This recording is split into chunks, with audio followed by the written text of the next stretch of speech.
This is breaking news.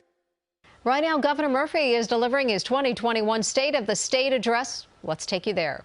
Have always considered ourselves number one.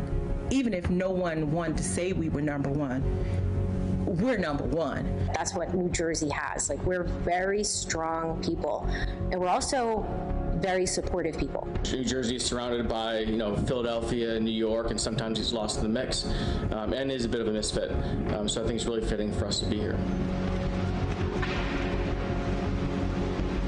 My name is Chris Nelson. I am the Chief Operating Officer at Misfits Market, direct consumer online grocer of produce and pantry items.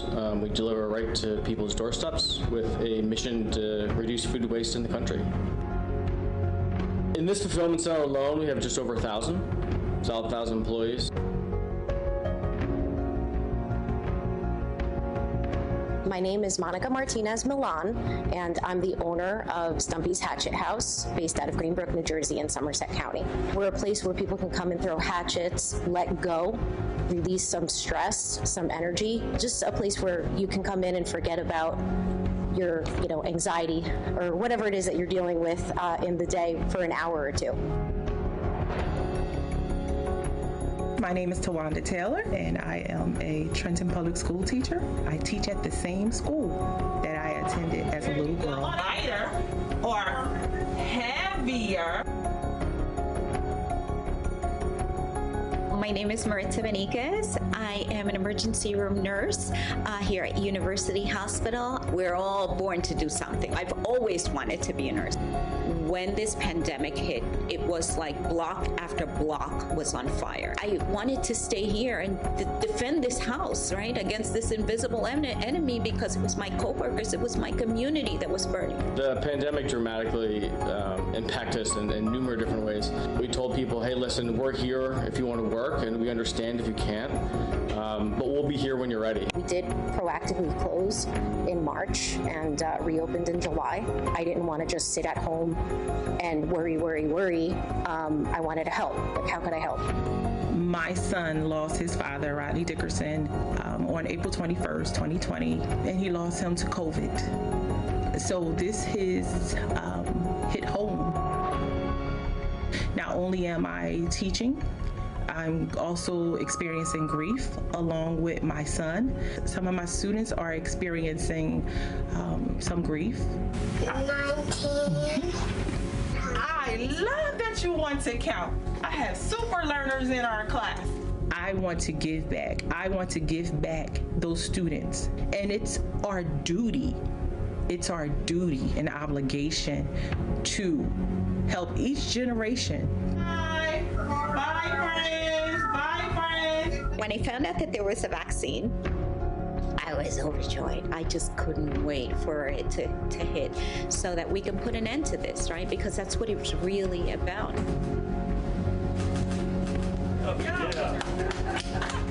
The vaccine, just levels the playing field so that we can return back to some form of normalcy, right?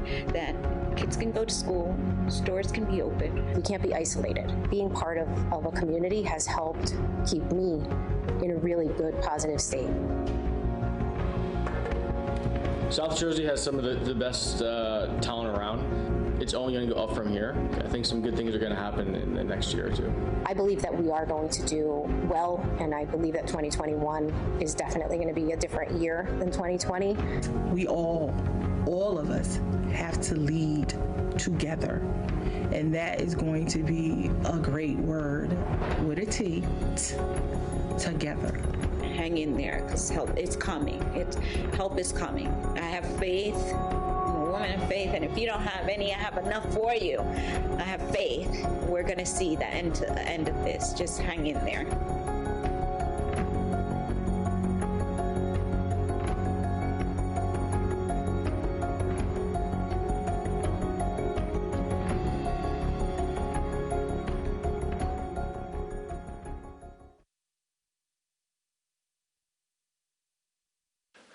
My fellow New Jerseyans, I don't need to tell you these are different times, so this is a different kind of speech. Instead of delivering this address in a crowded State House, I'm standing in an empty theater. Yet for all the changes, the most important things remain constant.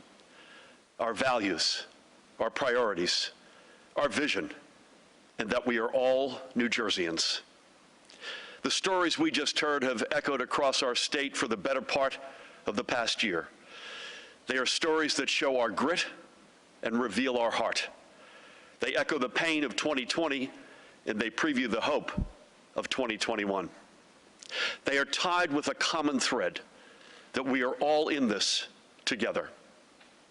Most of all, these New Jerseyans reflect the state of our state. Although deeply wounded, we enter 2021 tougher than ever, wiser than before, and ready to move forward together. We have lived this truth together, that New Jersey was one of the first and hardest hit states, that our communities of color have been disproportionately impacted, and that we are currently battling a second wave which is just as brutal as the first. Every single day, as we have for nearly a year, we face the challenge head on. Every single day we wrestle with the tough yet necessary decisions, and we know there are more to come, the right decisions for the long-term public health and vitality of our families. We weigh every pro and con to ensure that every decision is not only effective, but equitable. And in typical Jersey style, we are leveling with each other and making sure that no one is left behind. We are facing this pandemic not with a dismissive wave or partisan pandering, but with a full-scale counterattack. We are making the fight against COVID-19 one that engages every New Jerseyan.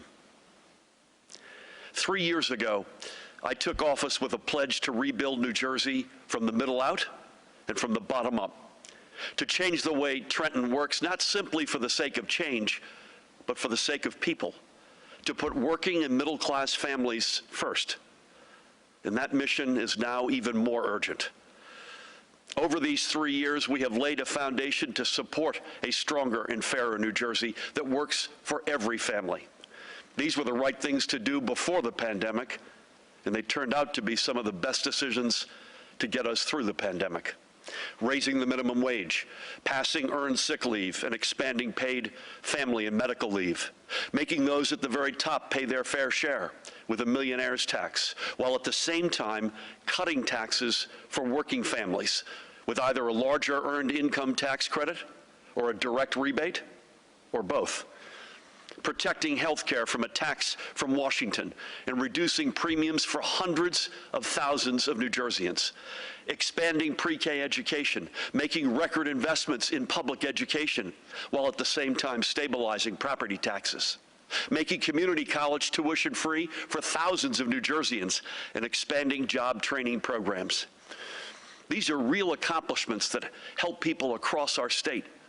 We made these strides by working with the people of New Jersey and with my partners in the legislature, especially Senate President Steve Sweeney and Speaker of the General Assembly, Craig Coughlin, and their colleagues on both sides of the aisle. Together, we will continue moving forward, grounded in our shared everyday reality, yet propelled by our optimism about tomorrow. We all sense the promise that comes from the arrival of approved, safe, and effective COVID vaccines.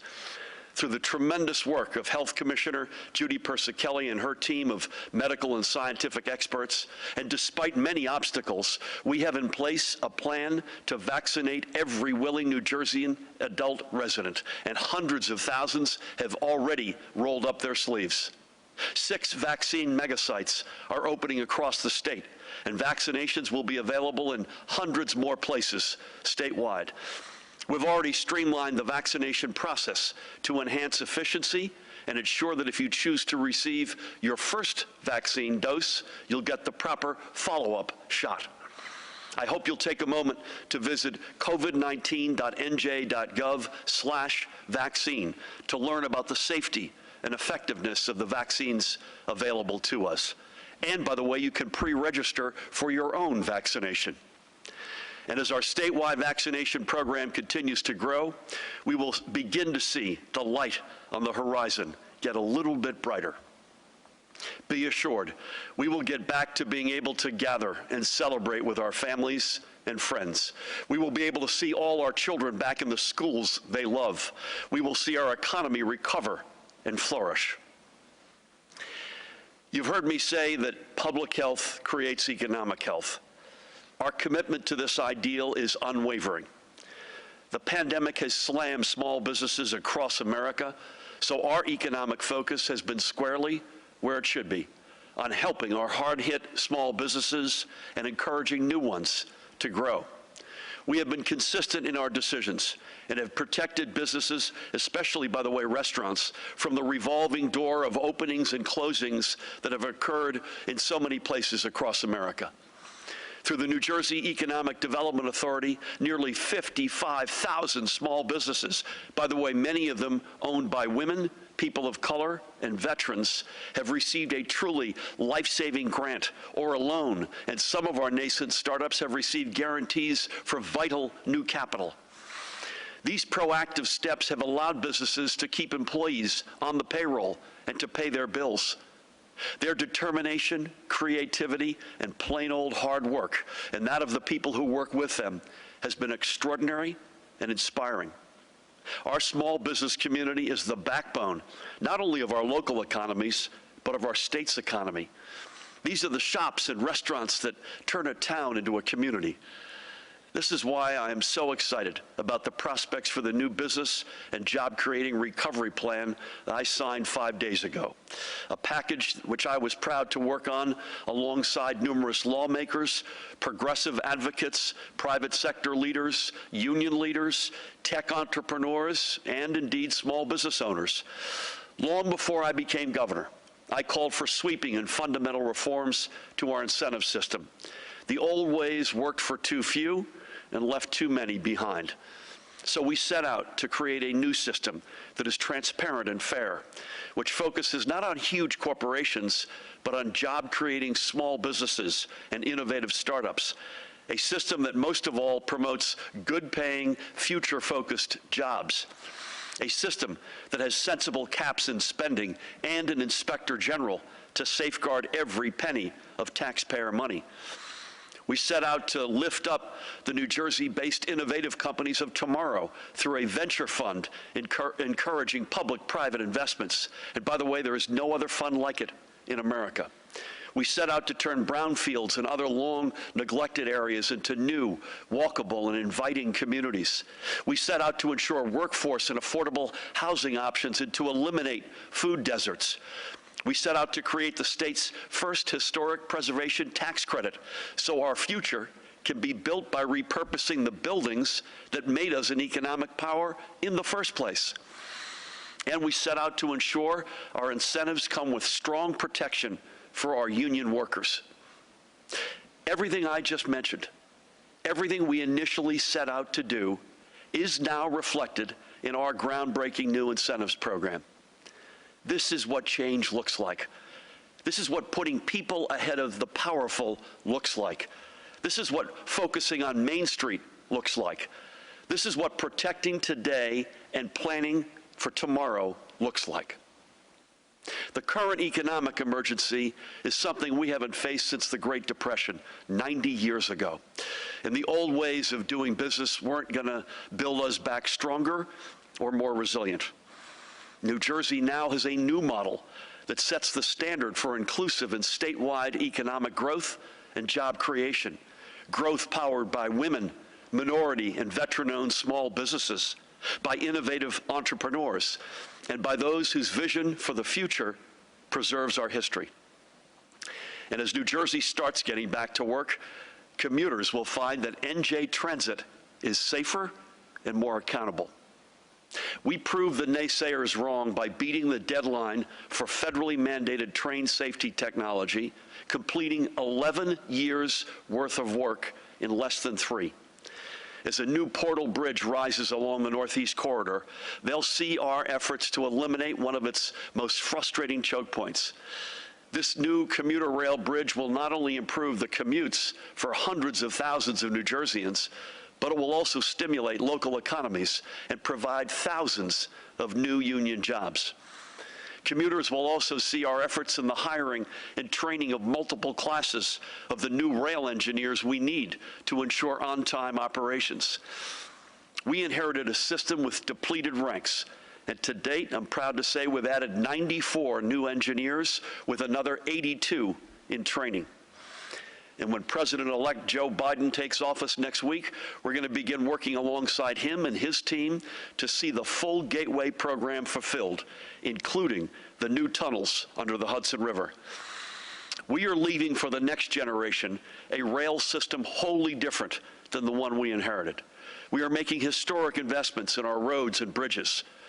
We are reimagining our airports and seaports. Put that together, we are embarking on the largest infrastructure investment program in the history of our state. These transformative investments will reap tremendous returns for our economy, create good-paying New Jersey jobs, and attract new and innovative companies to the state that want a world-class infrastructure system.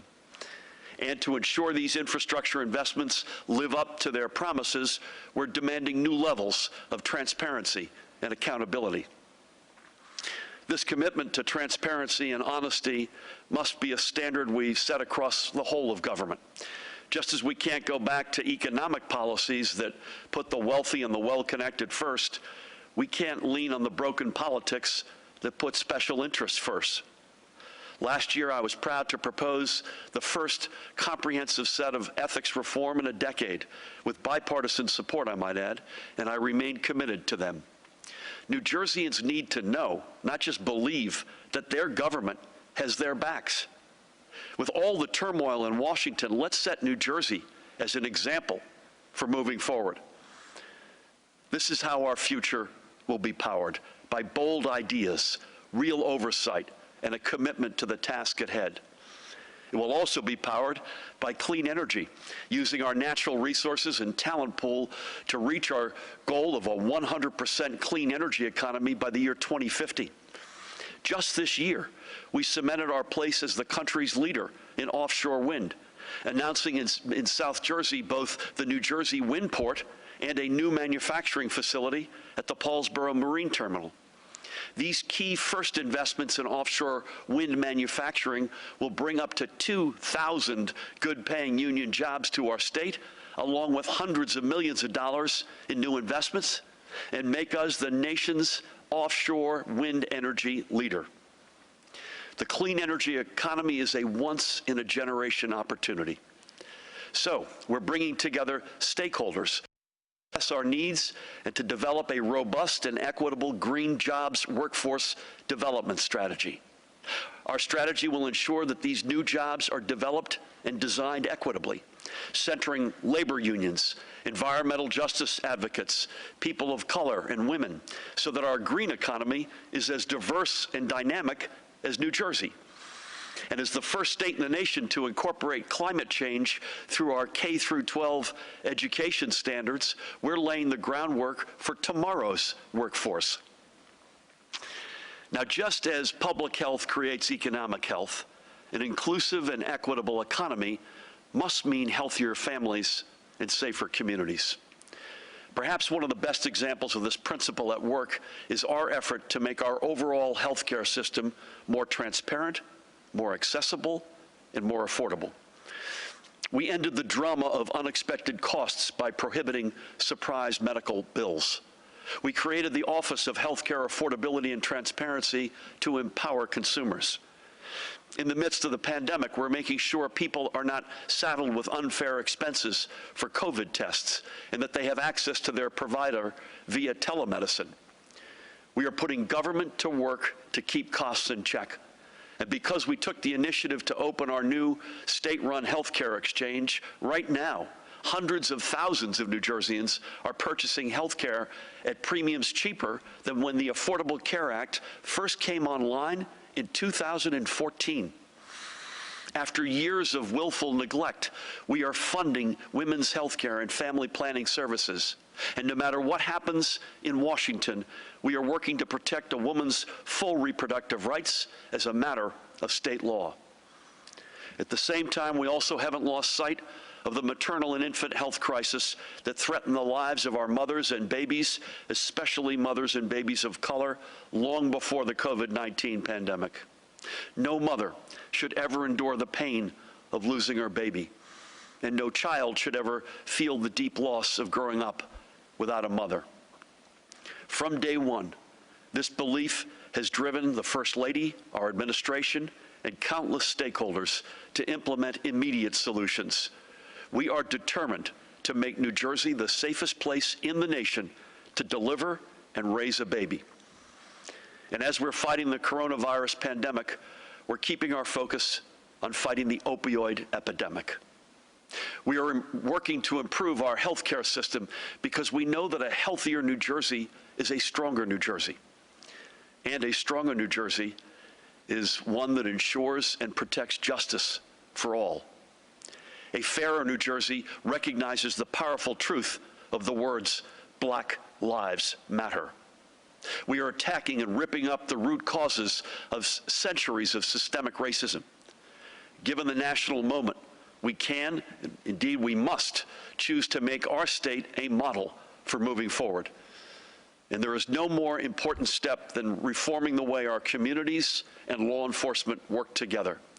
That's why we're implementing the first broad-scale reforms to our state's use of force policy in a generation.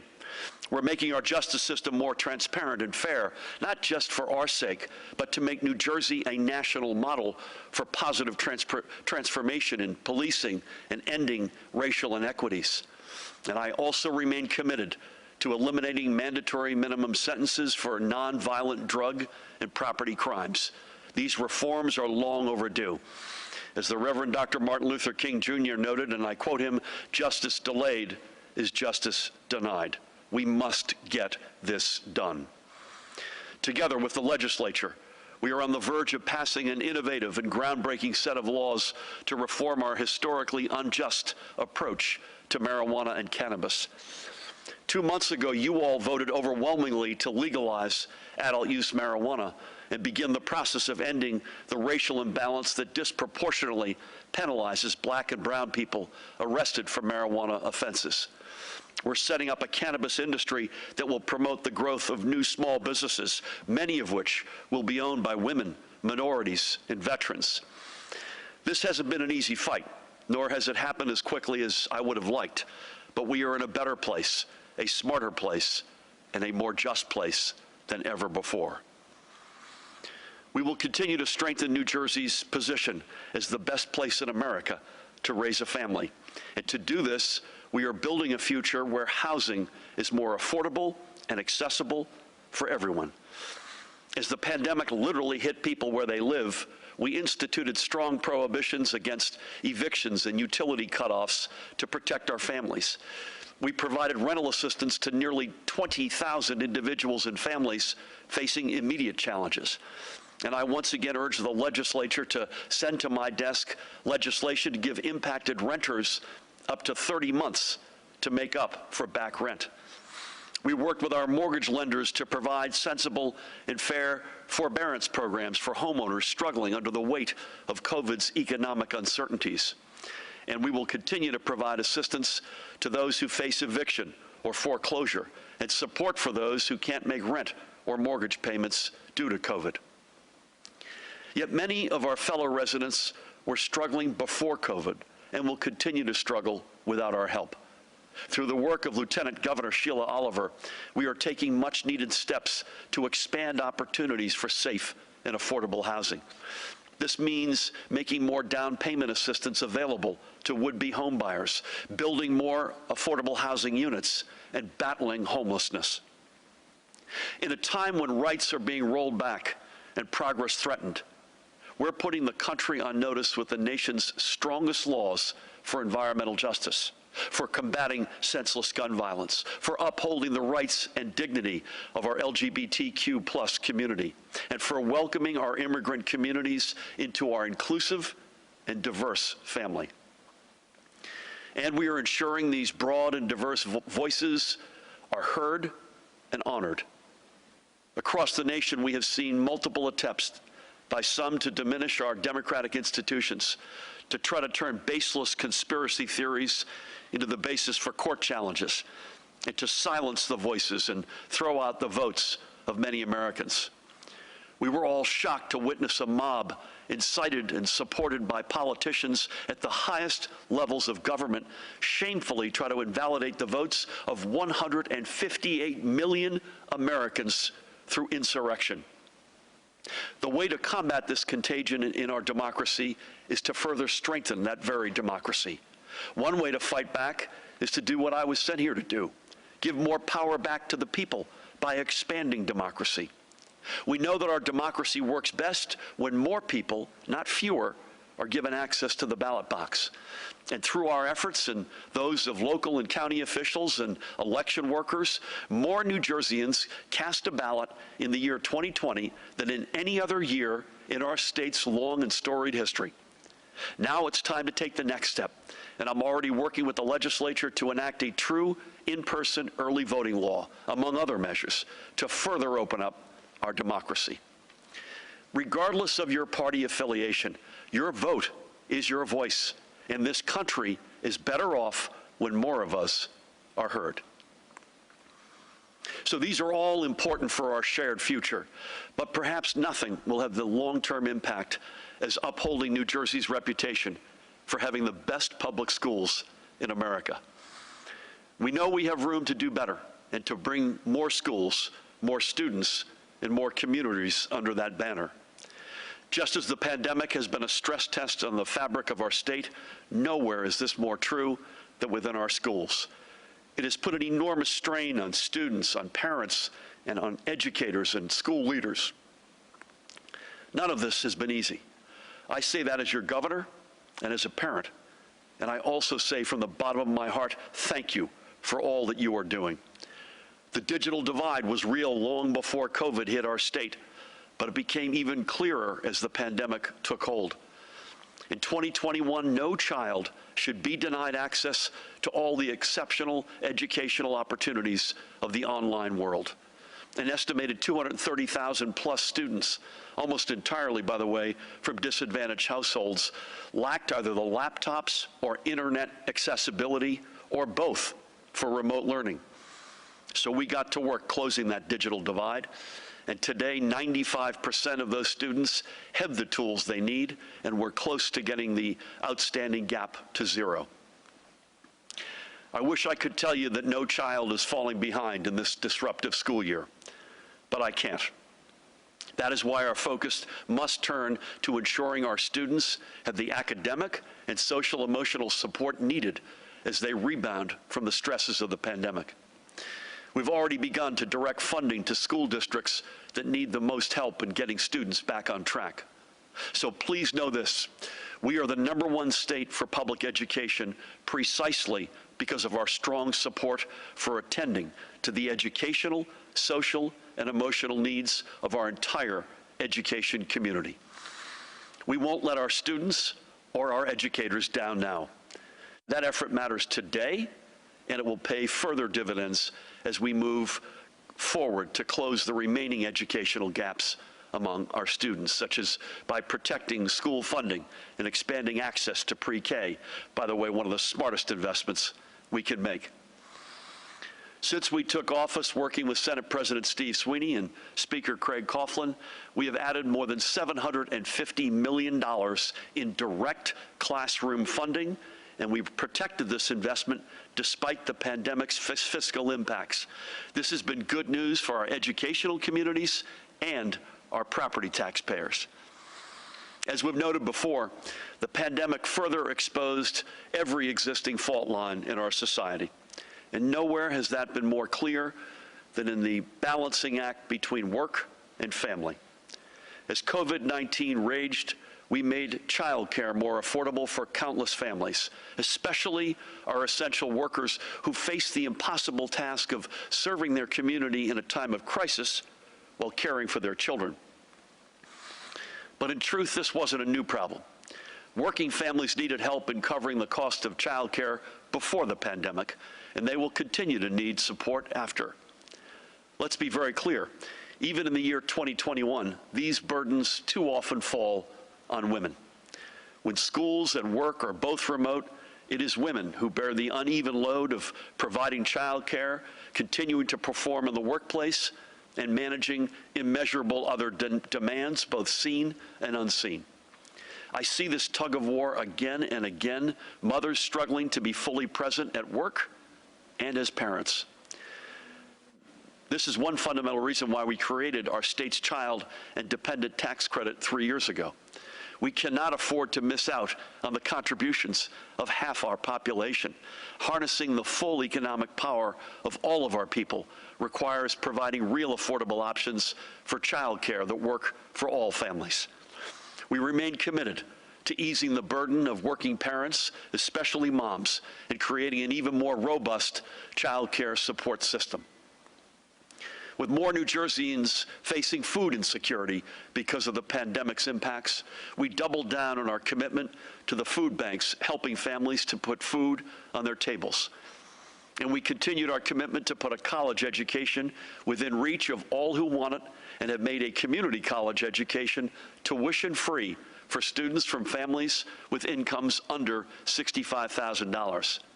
And there are good options for further education and training beyond traditional college. And we continue creating exciting public-private partnerships to train more people for the jobs of the future, with a particular emphasis on good-paying union jobs. At every point in this difficult year, the grace, ingenuity, and compassion shown by so many have brightened some dark days. That is the light as we begin this new year. Better days are coming. In 2020, the pandemic touched every corner of our lives and challenged every state.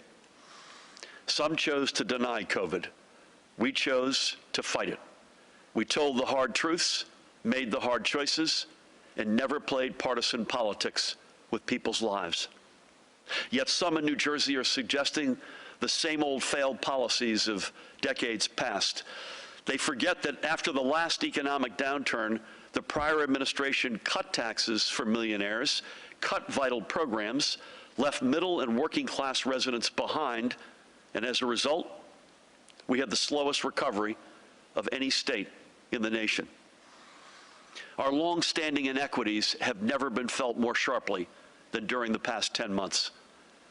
To blunt them, we must accept the fact that we can't grow and strengthen the middle class by pulling the rug out from under it, and that we can't cut and slash our way to growth and opportunity. We're proving that the best way to beat COVID is by leaning in to smart investments and forward-looking, principled ideas. There's no excuse for doing less or leaving more behind. Everything together shows the promise of the new post-COVID day that is just beginning to dawn. It's a day we will enter not fearing what's next, but knowing where we're heading. And that direction is forward. 12 days ago, we welcomed a new year. But while the calendar has changed, our mission has not. When I first asked for the privilege to serve as your governor, I pledged to do what was right, not for my next election, but for the next generation. And that is how we have governed. We are who we said we would be. We stand with New Jersey's hardworking, middle-class families and everyone working to get there. We haven't sugarcoated our problems, and we haven't followed the same old Trenton playbook of kicking them down the road for someone else to deal with. A year ago, we had no idea of what 2020 would throw at us. As the poet Langston Hughes wrote, and I quote him, "A dream deferred is a dream denied." And for so many, 2020 was a year of deferred dreams. But we stuck together, even in the darkest of days, as the New Jersey family we are. Out of shared pain, we forged shared purpose.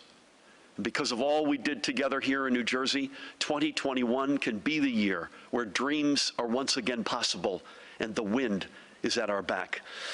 So when we emerge from the darkness of the pandemic together, we will be stronger, fairer, and more resilient than before. And we will be prepared to move forward as one state and one family. After all, this is New Jersey. No state has our character, our backbone, our attitude, our fight, We've always fought because we've always been the underdog.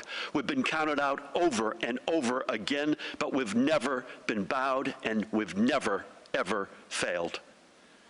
May God bless you and your family with a healthy new year, and may God continue to bless the great state of New Jersey and the United States of America.